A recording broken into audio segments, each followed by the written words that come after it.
In the state of New Hampshire, a school using ski lifts for a graduation ceremony to help maintain social distancing.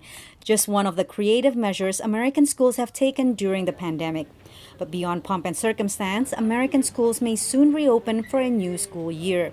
President Trump is demanding that it happen on time in August or September. We're very much going to put pressure on governors and everybody else to open the schools. Schools are part of the president's larger plan to resume normal economic function as he eyes his re-election bid in November. Children back in school would allow parents to go back to their workplaces. The more than 50 million children who attend school in the U.S. did so online after the pandemic hit and before their summer vacations.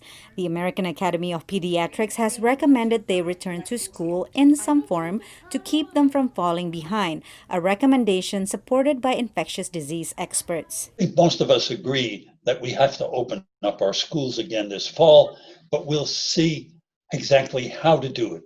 Doing it carefully is very important. But according to a research by the American Enterprise Institute, only 20% of parents feel safe sending their children back to a school building.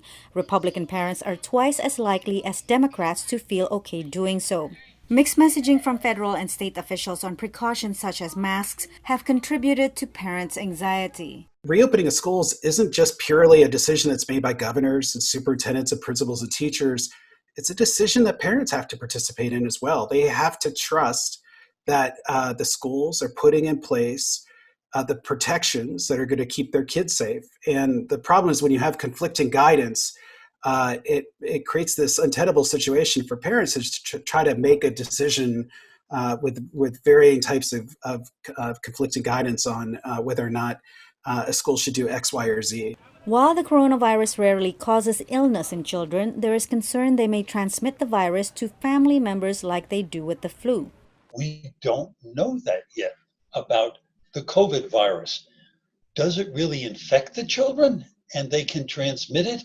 Or is it very difficult for this virus to infect children? Those studies are still underway. Beyond the $13 billion allocated in April to help schools and universities move to online learning, it's unclear whether the federal government plans to provide additional funding to safely reopen schools. Patsy Widakuswara, VOA News.